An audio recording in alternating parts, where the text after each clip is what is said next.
One Tim Henman has advised him to get his head down, or risk wasting his career.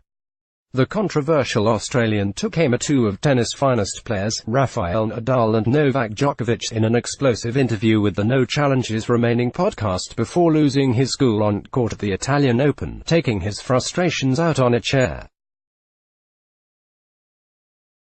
He labeled Djokovic's desire to be loved as cringeworthy and insisted he can't stand him, while he branded super salty Nadal as a sore loser. Kyrgios' comments, unsurprisingly, caused quite a stir, but Henman told Metro.co.uk he wants Kyrgios to focus on his tennis rather than providing mere entertainment. "I think when you look at Kyrgios, first and foremost you're looking at him as a player," Henman said while promoting Wimbledon's ticket resale scheme in association with HSBC. Advertisement. The question it comes back to is, what is success? How do you quantify success? It's very easy in sport to look at it as winning and losing, and that's probably not the best way. I think the way you quantify it is maximizing your potential. Face screaming in fear, movie camera at tennis TV. That's, first and foremost, most disappointing for him, but I think it's also disappointing for tennis. I think there is a character, but there's an enormous talent. I want to see him get his head down and concentrate on what he's doing and then play the tennis he's capable of more often. The 24-year-old Aussie has proven himself to be a fierce competitor against the world's best, boasting a 6-6 head-to-head record against Roger Federer, Nadal and Djokovic. Nadal and Djokovic were both caught in the line of fire. Picture AFP Getty Images. But while Henman doesn't think he would ever truly reach their level, the former Wimbledon semi-finalist does believe he could challenge for Grand Slams. "He's a great player," Henman added. "There's very few who can reach that level.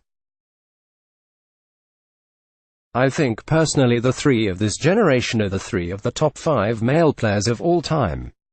So I don't put him in that bracket, but he's a great player. He should be winning tournaments and challenging for the majors." Advertisement. It begs the question, will he ever actually do that?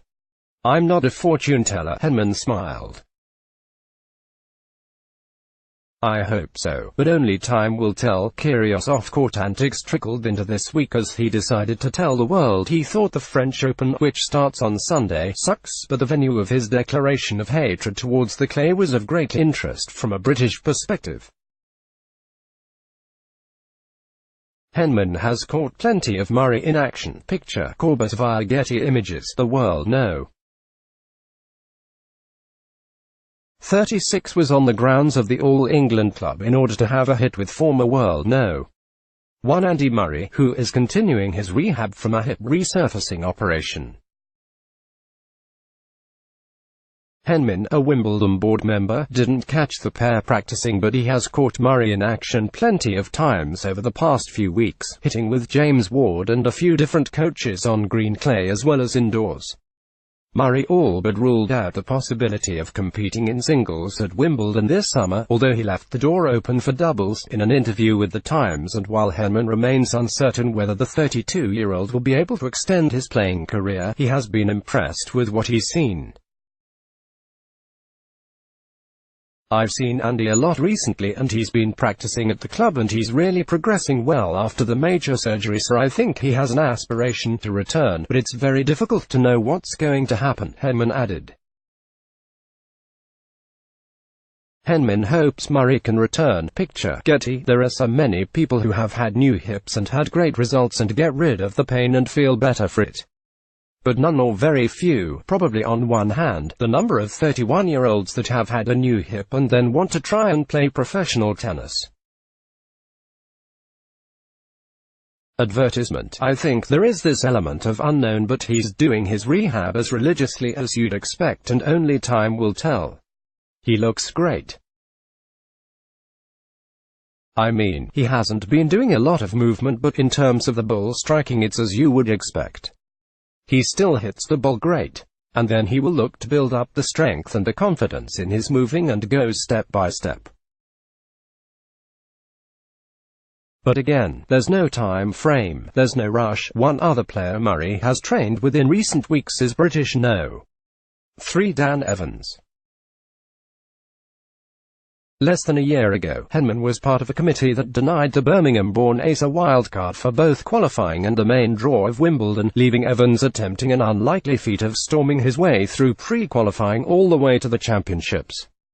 Evans has returned to form in 2019, picture AFP Getty. Though he fell short, Evans has knuckled down after his return from a year-long ban for cocaine use and has returned to the top 100 to automatically qualify for this year's French Open. While Henman accepted 28-year-old's climb from outside the top 1,000 to world number 77 in a year is impressive, he vented his frustration at Evans' career as a whole. "He's done well," the former world no. 4 said. "I'll pose the same question as I do with Kyrgios. Is Dan Evans successful? Is he maximizing his potential? And I think you would look back and reflect on many years where he hasn't fulfilled his potential. Advertisement. Obviously going through the ban would have been very difficult, he's talked about that, and now he's working with David Felgate, my old coach, and he's having a lot of good results. I'm pleased to see that. My personal frustration would be, why wasn't he doing this 10 years ago? I think the opportunity is there. He's done very well to get his ranking up to no. 77. Grass is a good surface for him, he plays well, hopefully he can have a good run." More tennis advertisement. Let's block ads. Why?